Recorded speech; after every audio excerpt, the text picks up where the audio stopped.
Meus irmãos, a paz do Senhor Jesus, querido, graça e paz.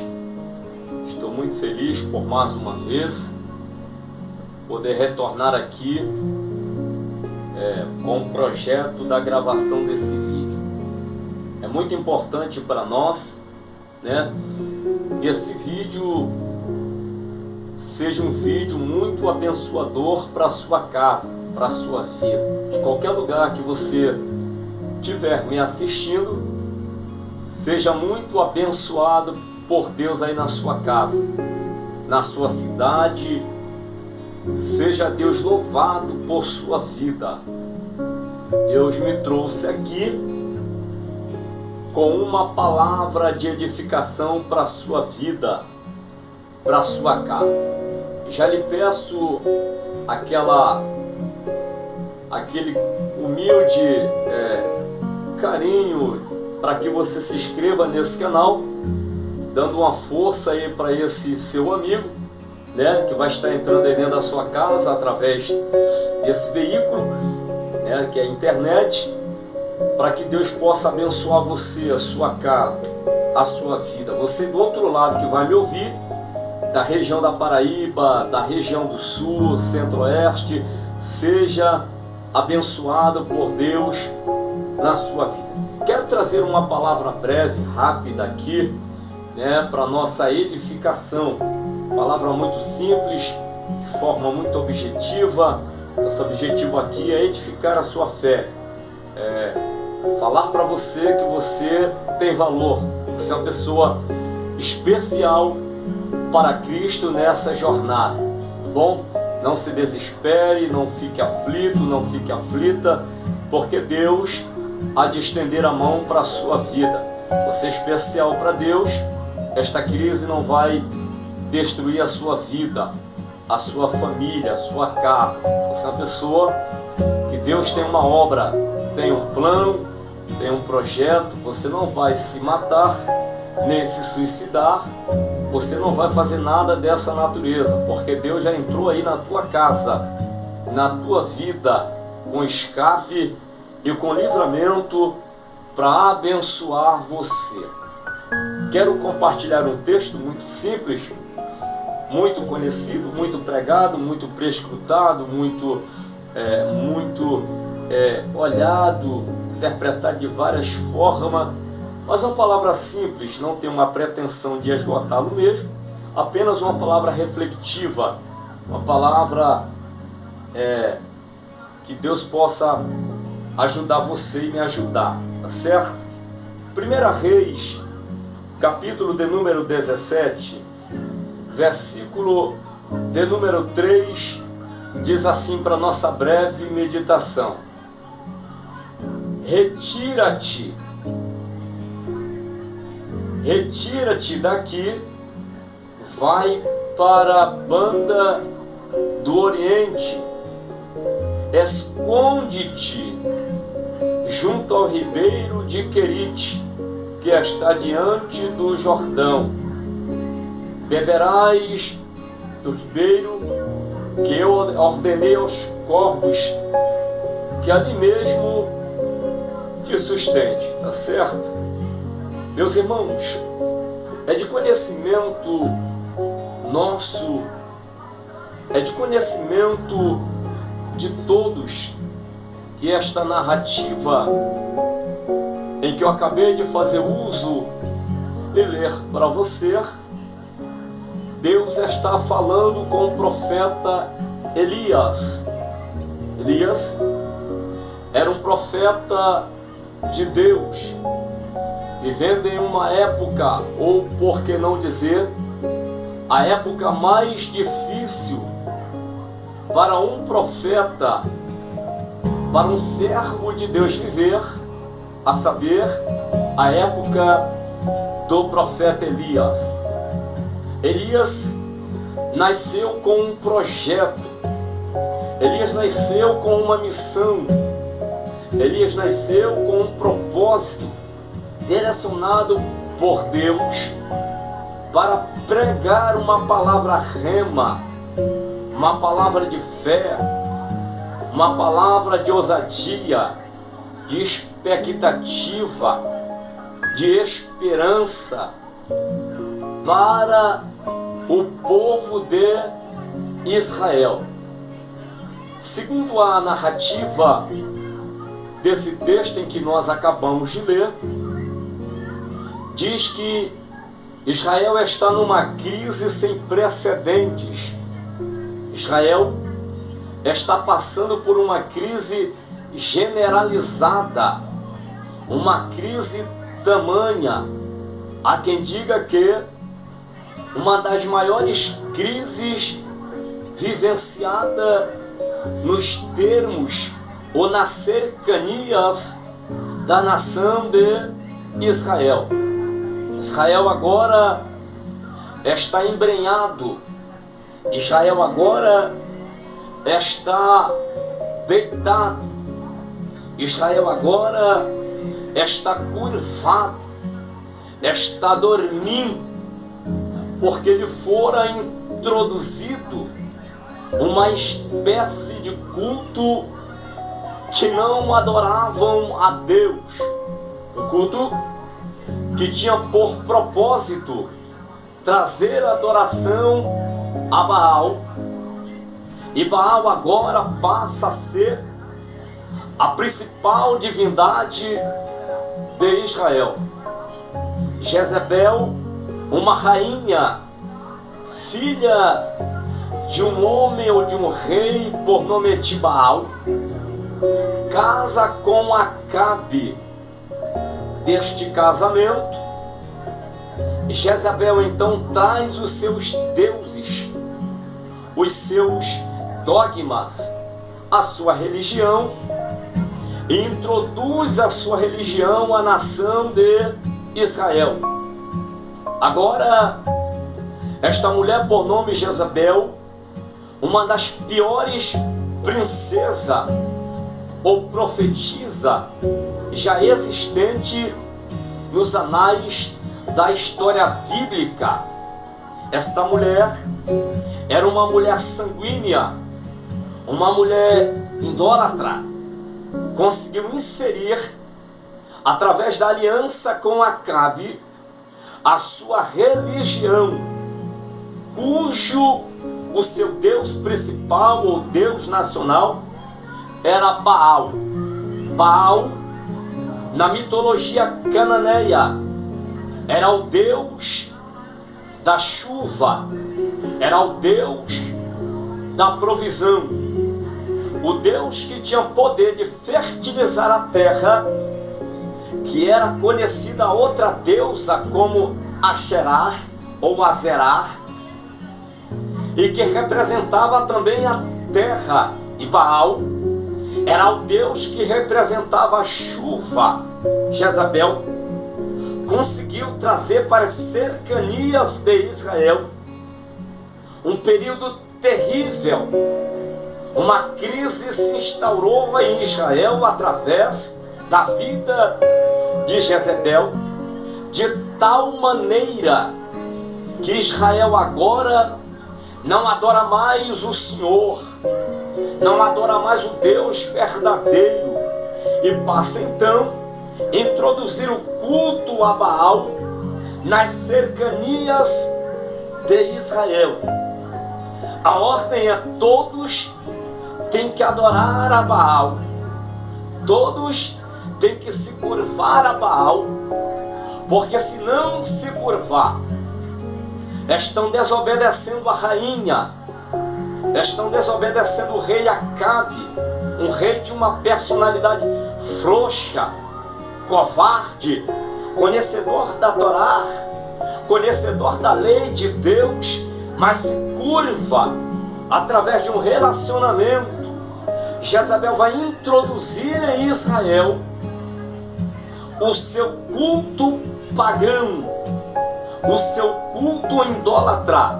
Isto vai trazer a ira de Deus, uma consequência muito grave para Israel. Porque quando Deus olha para o cenário político e religioso de Israel e espiritual de Israel, Deus é uma nação que Deus moldou através dos anos. Deus olha para Israel e sente tristeza, e sente angústia na sua alma, por ver uma nação que Deus difundiu, que Deus separou, que Deus escolheu, mas agora está curvada na idolatria, deixando de adorar o verdadeiro Deus para adorar a Baal. Isso traz a ira de Yahvé, isso traz a ira de Deus. Olhem, senhores, as consequências de um relacionamento em que Deus não aprova, em que Deus não comunga, em que Deus não queria, foram consequências terríveis. Milhares e milhares de pessoas mortas por uma desobediência de um homem por nome Acabe, casando com uma ímpia, uma gentílica, uma mulher que não pertencia às cercanias de Israel, como havia mandado Deus se casar com o povo dentro do seu povo. Agora Elias busca fora uma mulher, pensando que está fazendo uma aliança diplomática. Só que Jezebel não vê uma aliança diplomática. Jezebel, usada por Satanás, vê a oportunidade de destruir a linhagem por onde o Messias ia chegar a Israel, tentando quebrar, tentando matar, destruir. Mas Deus é soberano.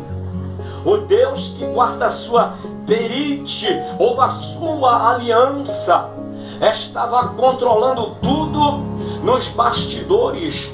Deus agora insere o profeta Elias nesse contexto em que ele vai existir e vai nascer.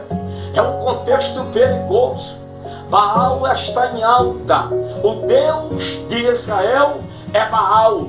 Agora é Baal quem é o Deus nacional da nação de Israel. Israel se curva, levanta postes, levanta altares em todas as colinas, levanta profetas e profetiza para cultuar a Baal. O culto a Baal, Senhor, segundo as informações históricas, era um culto regado a sexo ao ar livre, em cima dos altares. Aproximadamente 1000 profetiza, fazendo sexo ao ar livre, com uma bonazinha na cabeça, escrita sexo a Baal, adorando, disseminando a imoralidade, a putrefação, a podridão espiritual, a podridão, a calúnia, a desgraça. A crise se instaura em Israel. É nesse contexto terrível, caótico, contexto amaldiçoador para a nação de Israel, que Deus vai levantar Elias. Elias nasce e é oriundo de uma cidade chamada Tesbita. A cidade Tesbita está na região geográfica de Gileade, mais ao leste do Jordão. Segundo alguns historiadores, uma região fértil, uma região de muitas pomares de água, de fontes, mas não tanto quanto significativa, de uma relevância tremenda. Não era uma cidade pequena, talvez irrelevante para muitas pessoas. Quem olhava para Tesbita não dizia: vai sair o maior dos profetas, já nascido de uma mulher, a saber, o profeta Elias, o leão dos profetas. Elias era tão Deus na sua vida que Elias falava e Deus cerrava os céus. Oh glória!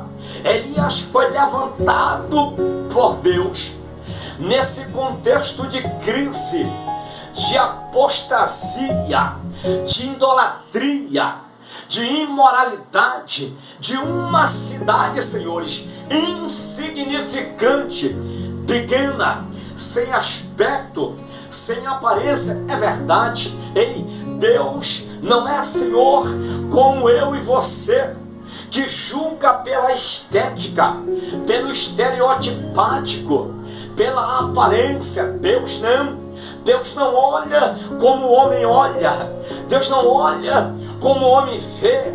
Deus olha o que está dentro da alma do homem, o que está dentro, entronizado do homem.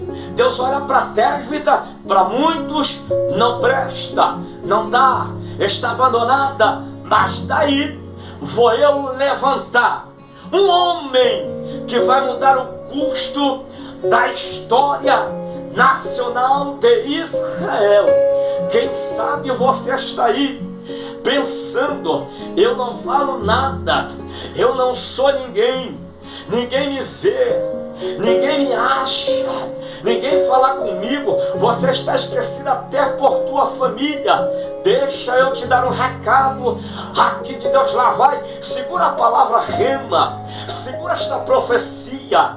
Deus está vendo você no meio desta crise, no meio deste abandono. O teu pai te abandonou, a tua família te abandonou, ninguém te enxerga, ninguém te vê. É crise, a porta fechou, te abandonaram, viraram as costas para você. Quem sabe você é o menor da tua casa. Deus me trouxe aqui, Ele é especialista em descobrir talentos. Ei, Deus não é caça-talento. Deus não é como Hollywood, ou nem um diretor cinematográfico que vai lá em Hollywood escolhendo os mais estereotipáticos, lindo, Brad Pitt, quem sabe os mais lindos atores de Hollywood. Não, Deus já está vendo você, que para a sociedade, quem sabe, é até uma escória, é até alguém que não tem valor, nem tem CPF, não tem identificação, ninguém te conhece, mas Deus te conhece. Deus está te vendo, minha linda. Deus está te vendo, meu filho. Fica tranquilo, fica tranquilo. Aprenda, oh glória, aprenda a entender que o processo faz parte. Deus está te vendo, Deus está tratando de você, está gerando estrutura, está gerando força, está gerando vigor em você, está preparando o teu alicerce, porque quando te levantar, meu irmão, não vai ter para ninguém. Então Elias vai vir de uma cidade insignificante, de Tésbita, vai vir de Tésbita, vai vir de uma região montanhosa, sem muita relevância, e surge num cenário profético, com uma palavra. E quando Elias desce, ele vai direto ao palácio real, lá em Jezreel, o palácio do rei Acabe. Não se sabe como, ninguém sabe a forma, o jeito, mas o que se sabe é que Elias entra no palácio, bota o dedão na cara do rei corrompido por nome Acabe e diz: Acabe, assim diz o Senhor, não haverá nem chuva e nem orvalho, segundo a minha palavra. Elias é iracundo, Elias é objetivo, Elias é grosso, rude, entrega a profecia sem muito arrodeio, vira as costas para o rei e desce, e ninguém fala nada.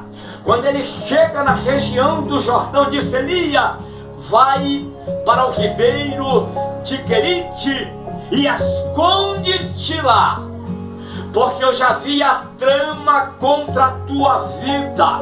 Jezebel pegou todo o seu exército, Elias, e tenta te buscar para dar cabo da tua vida. Ah, meu Deus do céu! Elias sai da presença do rei, Deus para Elias, conversa com Elias e orienta Elias: vai até o ribeiro de Querite.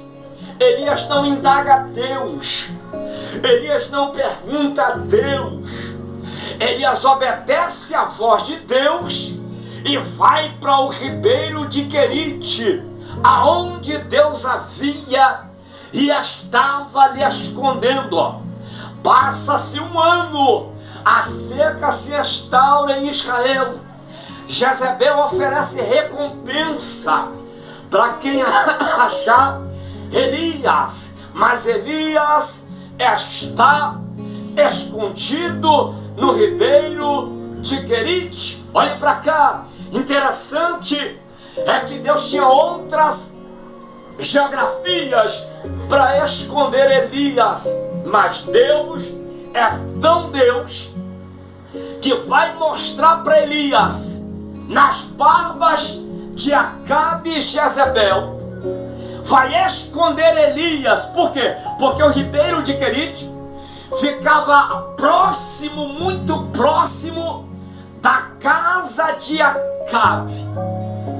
Dos limites de Acabe, Deus então vai esconder Elias em um ribeiro para mostrar que Deus é Deus em Israel. Olhe para cá, a palavra Querite em língua hebraica é conhecida como Rafat.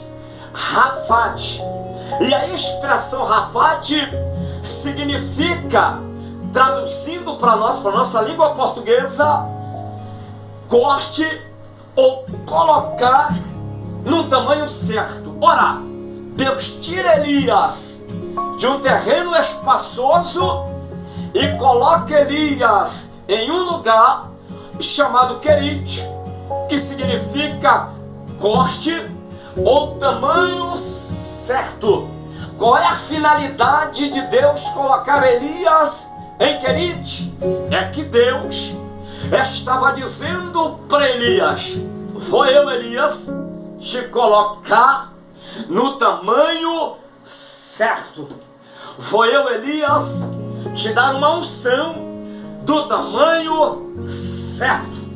Vou eu, Elias, te colocar em um ambiente chamado Querite, que significa corte, ou colocar num tamanho certo, que a expressão hebraica Rafat significa tamanho certo ou corte, para te dar uma unção do tamanho certo. Enquanto Israel estava vivenciando uma das maiores crises, sem água, sem chuva, Elias estava em um ribeiro chamado Querite, apertado, estreito, mas se alimentando da providência de Deus. Deus está me dizendo que existem algumas pessoas vivenciando a fase do Querite, a fase do aperto, a fase do corte, a fase do estreito, a fase da luta, a fase da crise, a fase do obstáculo. Mas Deus colocou você aí para te ensinar, para te dizer que nem tudo está perdido. Sabe qual é a ordem de Deus para a tua vida? Vai para Querite. Querite significa lugar de esconderijo. Querite significa lugar de esconderijo. Querite significa lugar de anonimato. Querite significa lugar de desaparecer. Querite significa corte, ou cortar, ou colocar no tamanho certo. Alguém dizia: Elias morreu, Elias se acabou, Elias desistiu, Elias jogou a toalha. Mas enquanto alguém dizia Elias morreu, Elias desistiu, Elias estava em Querite vivenciando um dos melhores momentos da sua vida. Ei, Deus está dizendo que neste Querite você não morre, você não morre, a tua casa não se acaba, a tua família não se acaba, teu casamento não se acaba. É que Deus te colocou em Querite para te ensinar que Ele é Deus na tua vida. E sabe o que é Querite também? Querite era um riacho estreito, apertado, estreito, apertado. Sabe onde que Querite desaguava? No Rio Jordão, lugar espaçoso. Mas Elias não poderia ir para o Jordão, porque o Jordão era monitorado 24 horas pelos soldados de Acabe, da realeza. Enquanto Elias olhava e via gente no Jordão tomando banho, se beneficiando da amplitude do que é largo, Elias estar no estreito, Elias estar no estreito, Elias estar no estreito. Alguém está amplo, alguém está largo, porta aberta, mas Elias está apertado e estreito. Ei, é melhor vivenciar, é melhor viver no estreito com Deus, é melhor viver no aperto com Deus do que viver no largo com Satanás. Deus está te preservando. Você está vivendo uma crise, você está vivenciando uma crise, um aperto, a porta fechada, mas o que não falta na tua vida é Deus na tua casa. Você ora, Deus se manifesta, você ora, Deus se revela. Está apertado, mas tem Deus. Está apertado, mas Deus te responde. Está apertado, mas Deus não te abandona. Está numa crise, mas Deus não te larga. Está sofrendo, mas Deus não vai te abandonar. Está doente, mas Deus diz: eu não te largo, eu não te deixo, eu não vou te abandonar. A enfermidade chegou, é aperto, é provação, é luta, mas Deus está dizendo: eu estou com você. Oh glória, oh glória. Deus está na tua casa, meu amado. Esta crise não vai te matar. Deus está gerando em você estrutura. Ei, tu vai sair deste Querite fortalecido, robusto, cheio. Deus vai te batizar, Deus vai te visitar na tua casa, Deus vai ser contigo, Deus não te abandonou. Ei, Deus vai visitar a tua família. Recebe esta palavra. Está na crise, mas tem Deus. Está na crise. Alguém dizia: acabou o ministério, acabou a vida, acabou a situação, mas Deus tratava no meio da crise. Enquanto Israel vivenciava fome, desespero, as mulas reais em desespero, a realeza em desespero, atrás de água, atrás de fonte, ainda que tivesse reservatório de grandes cisternas preventiva para certas crises, mas Israel sofria. Israel estava vivenciando uma crise, mas Elias, em um lugar estreito, em um lugar apertado, tinha providência pela manhã e pela tarde. Pela manhã e pela tarde. Deus não vai te abandonar. Vai vir crise, vai vir desespero, vai vir porta fechada. De verdade que evangelho não é mil maravilha, não é essa teologia da prosperidade que fica enganando o povo. Deposita X valor, porque Deus põe Deus à prova. Que evangelho é esse? Isso é tudo menos evangelho. Evangelho é crise, evangelho é perseguição, evangelho é não. Deus vai dizer não para você. Deus vai fechar a porta para você. Você vai ficar enfermo, você vai sofrer. Jesus disse: no mundo tereis as aflições, mas tem de bom ânimo, porque eu sou com você. Deus já está contigo, Deus já está na tua casa. Seja fiel a Deus, não negue Jesus, não negue Deus, não negue a sua fé, não negocie sua fé, não seja corrupto, não venda a sua fé, porque Deus vai te honrar. Deus vai te honrar. Irmãos, que Deus lhe abençoe, que você possa ser abençoado por esta palavra, em nome de Jesus. Amém.